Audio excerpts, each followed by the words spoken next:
رمضان کے آغاز میں ابھی کچھ دن ہیں، تو میں چاہتا ہوں کہ آپ ہمیں اس حوالے سے بتائیں کہ رمضان کے آغاز سے قبل کے ایام میں حضور صلی اللہ علیہ وسلم کا کیا طریق ہوتا تھا؟ بسم اللہ الرحمن الرحیم۔ احادیث میں جو ہمیں ملتا ہے کہ حضور صلی اللہ علیہ وسلم رمضان کی آمد سے پہلے اپنی عبادات میں مزید خاص طور پہ جو نفلی عبادات تھی اس میں بہت زیادہ اضافہ فرما دیتے تھے۔ حضرت عائشہ رضی اللہ تعالیٰ عنہ کی بھی روایت ملتی ہے کہ حضور شعبان کے مہینے میں، جو رمضان سے پہلا مہینہ ہے، اس میں اتنی کثرت سے روزے رکھتے تھے کہ یوں سمجھا جاتا تھا کہ پورا مہینہ ہی حضور روزے رکھ رہے ہیں۔ اور حضرت عائشہ رضی اللہ تعالیٰ عنہ فرماتی ہیں کہ چونکہ پہلے شعبان سے پہلے مہینوں میں حضور بعض اوقات روزے بعض مخصوص دنوں میں رکھتے تھے، جس میں ہر مہینے کی 13، 14 اور 15، جسے غالباً ایام 20 کہا جاتا ہے، اس میں رکھتے تھے۔ پھر ہر جمعرات اور سوموار کو روزہ رکھتے تھے، لیکن شعبان میں تو پورا مہینہ ہی تقریباً روزہ رکھتے تھے، اور اپنی یوں کہنا چاہیے کہ نوافل کی معاملے میں اپنی کمر کسی ہوتی تھی۔ اور اسی طرح رمضان کی آمد سے پہلے حضور اپنے صحابہ کو رمضان کی فضیلت، اس کی برکات، اس کی اہمیت سے متعلق آگاہ فرماتے۔ اور ایک روایت میں آتا ہے کہ شعبان کی جو آخری دن تھا اور اس رمضان کی جب چاند نکلا یا اس رات کو، رمضان کی رات جو پہلی تھی، اس میں حضور نے خطاب فرمایا اور صحابہ کو اس رمضان اس مہینے کی فضیلت، اس کی اہمیت، اس میں کی جانے والی عبادات کے متعلق اور اس کے نتیجے میں اللہ تعالیٰ کی طرف سے نازل ہونے والے فضل اور اس کے ثواب کے متعلق بڑی تفصیل سے حضور نے صحابہ کو آگاہ فرمایا۔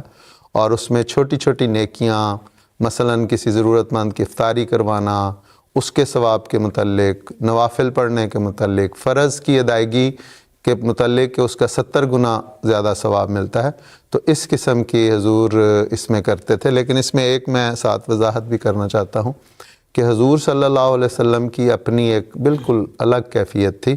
ایک موقع پر جب صحابہ نے پوچھا کہ حضور ہم بھی آپ کی طرح روزہ رکھیں، تو حضور نے فرمایا کہ مجھے تو میرا خدا کھلاتا بھی ہے اور پلاتا بھی ہے۔ تو شعبان کے روزے حضور تو کثرت سے رکھتے تھے، لیکن عام لوگوں کے لیے حضور صلی اللہ علیہ وسلم کی یہ ہدایت ہے کہ رمضان کے استقبال کے لیے کوئی روزے نہیں رکھنے چاہیے، کیونکہ پھر رمضان خود ایک تھکا دینے والا، بڑی مشقت والا مہینہ ہے۔ تو یہ نہ ہو کہ شعبان میں روزے رکھنے شروع کر دیں اور پھر اس میں رمضان کے درمیان میں تھک جائیں۔ اس لیے حضور صلی اللہ علیہ وسلم کی بالکل ایک الگ کیفیت تھی، لیکن عوام الناس کے لیے، عام لوگوں کے لیے حضور کا یہ ایک الگ ارشاد۔ جزاک اللہ زیر صاحب، بہت شکریہ۔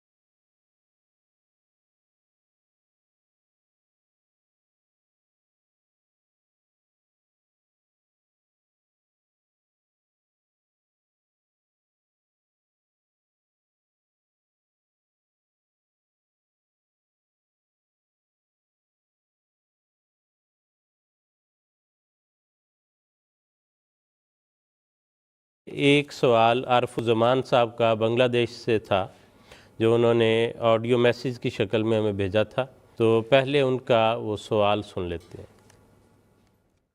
رمضان مہینے میں قرآن ختم کرنے کا جو مرتبہ ہے اس میں کچھ روشنی ڈالی ہے، جزاک اللہ۔ جی منصور صاحب، ابھی اس کے ساتھ میں یہ بھی شامل کرنا چاہتا ہوں، رمضان میں تلاوت قرآن کریم کے حوالے سے عمومی طور پہ کیا احکامات ہیں؟ حضور صلی اللہ علیہ وسلم کا کیا طریق تھا؟ جزاک اللہ وسیم صاحب۔ بسم اللہ الرحمن الرحیم۔ رمضان کا اور قرآن کریم کی تلاوت کا، قرآن کریم پر عمل کرنے کا، اس کا بہت گہرا تعلق ہے۔ چنانچہ قرآن کریم کی جو آیت ہے وہی اس تعلق کو ظاہر کرتی ہے۔ چنانچہ اللہ تعالیٰ فرماتا ہے کہ شہر رمضان الذی انزل فیہ القرآن، کہ رمضان کا مہینہ وہ مہینہ ہے جس میں قرآن کریم نازل کیا گیا۔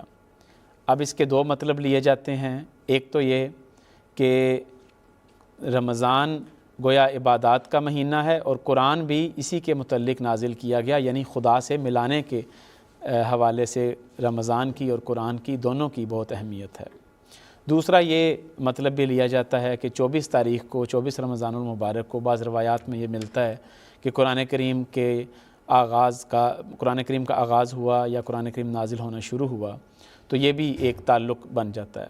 پھر انا انزلناہ فی لیلۃ القدر، اس حوالے سے بھی ملتا ہے کہ قرآن کریم لیلۃ القدر میں نازل ہوا یا اس رات کو نازل ہونا شروع ہوا۔ یہ بھی مختلف قسم کی جو روایات ہیں اس سے یہ ذکر ملتا ہے۔ اور حضرت صلی اللہ علیہ وسلم نے اپنے عمل سے، اپنے اسوے سے ہمیں بتا دیا کہ قرآن کریم کا رمضان کے ساتھ کتنا گہرا تعلق ہے۔ چنانچہ روایات میں آتا ہے کہ حضرت صلی اللہ علیہ وسلم ہر رمضان میں قرآن کریم کا ایک دور مکمل کیا کرتے تھے، اور جس سال آپ کا وصال ہوا اس سال آپ نے 2 مرتبہ رمضان میں قرآن کریم مکمل کیا۔ تو گویا ظاہری تلاوت کی طرف بھی توجہ ہے اور اس پر عمل کرنے کی طرف بھی توجہ ہے۔ حضرت مسیح موعود علیہ السلام کا بڑا پیارا ایک ارشاد ہے۔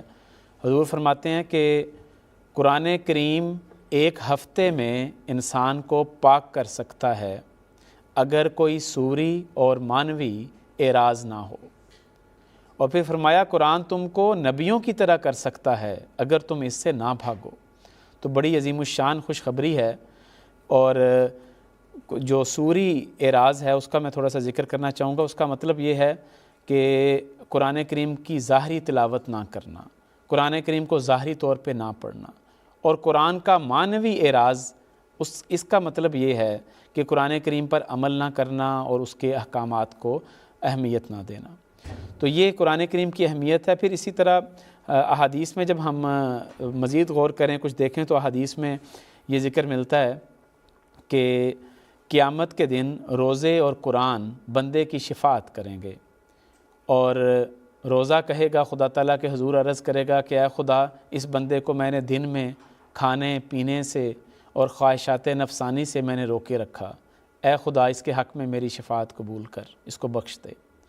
اور قرآن کریم خدا تعالیٰ کے حضور عرض کرے گا کہ اے خدا، میں نے اس کو رات کو سونے سے روکے رکھا، تو اے خدا یہ رات کو اٹھ کے قرآن کریم پڑھا کرتا تھا، تلاوت کیا کرتا تھا، اور اپنی راتوں کو بھی زندہ کیا کرتا تھا، تو اے خدا اس کو بخش دے۔ تو حدیث میں آتا ہے کہ اللہ تعالیٰ ان دونوں کی شفاعت کو قبول کرے گا اور اس بندے کو بخش دے گا۔ تو یہ قرآن کریم کی اہمیت ہے۔ حضرت مسیح موعود علیہ السلام نے کیا خوب فرمایا کہ قرآن خدا نما ہے، خدا کا کلام ہے، بے اس کے معرفت کا چمن نا تمام ہے۔ تو خدا کی معرفت حاصل کرنا یہی رمضان کا مقصد ہے۔ اللہ تعالیٰ نے ایک حدیث قدسی جو ہے اس میں اللہ تعالیٰ فرماتا ہے کہ رمضان کا مہینہ وہ ہے جس میں انا اجزا بہی، میں اس کی جزا بنتا ہوں۔ گویا خدا تعالیٰ رمضان میں مل جاتا ہے عبادات کے ذریعے سے، اور قرآن بھی یہی مقصد ہے قرآن کا کہ خدا سے ملنا۔ تو اللہ تعالیٰ ہمیں زیادہ سے زیادہ تلاوت کی اور اس کی توفیق دے۔ جزاک اللہ منصور صاحب، بہت شکریہ۔